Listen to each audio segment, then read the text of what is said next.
Tu pries, tu pleures, tu cherches un signe, mais rien. Dieu semble muet. Ce silence, Dieu l'a déjà utilisé. C'est souvent là qu'il prépare les plus grandes transformations. Découvrons 7 raisons bibliques pour lesquelles Dieu semble silencieux et comment te reconnecter à lui. Première raison, ton cœur est trop bruyant. Imagine essayer d'entendre un murmure au milieu d'un concert de métal.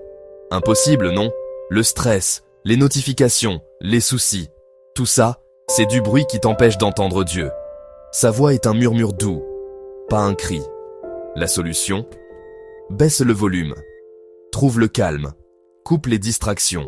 Le psaume 46:10 dit « Arrêtez et sachez que je suis Dieu ». C'est dans le silence que tu peux enfin capter sa voix. Dieu parle, mais il faut lui laisser de la place. Deuxième raison, tu n'entends que ce que tu veux. Parfois, Dieu parle, mais tu filtres ce qui ne va pas dans ton sens. Tu cherches une confirmation, pas une direction. Dieu n'est pas là pour valider tous tes choix, mais pour te guider vers le meilleur. Le cœur peut nous tromper. Jérémie 17:9 le dit. Le cœur est tortueux. Ose prier. Seigneur, je veux ce que tu veux, même si ça bouscule mes plans. C'est une prière qui change tout. Le vrai silence, c'est parfois refuser d'entendre ce que Dieu dit déjà. Troisième raison. Dieu t'apprend à marcher par la foi. La foi, c'est avancer même quand tu ne vois rien, ni n'entends rien. Abraham a attendu des années dans le silence, mais il a continué à croire. Dieu veut que ta foi ne dépende pas de tes émotions ou circonstances. Nous marchons par la foi, non par la vue. 2 Corinthiens 5:7. Le silence est une salle de sport pour ta confiance. C'est là que tu deviens solide, résilient. Dieu construit en toi une foi inébranlable. Quatrième raison, Dieu veut que tu le cherches de tout ton cœur. Son silence réveille ton désir de le trouver vraiment. Il ne veut pas une relation de consommation, mais une quête d'amour. Vous me chercherez et vous me trouverez, si vous me cherchez de tout votre cœur. Jérémie 29:13. Le silence teste ta motivation. Es-tu prêt à le poursuivre comme un trésor? Ce silence est un appel à l'action. Cinquième raison.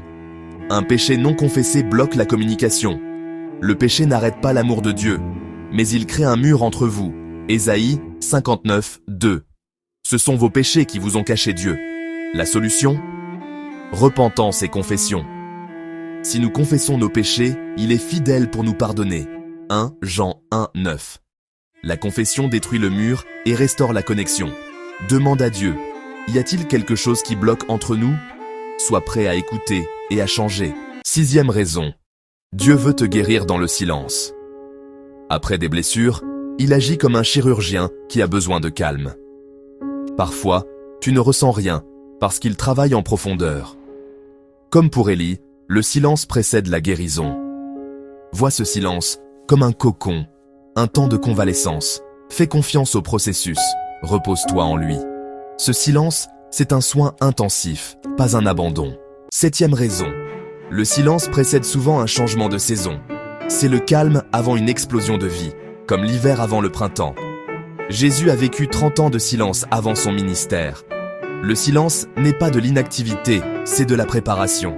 Si tu traverses un hiver spirituel, tiens bon. Dieu prépare quelque chose de nouveau. Continue à semer la foi, même sans voir de résultat. Le printemps de Dieu arrive toujours à l'heure.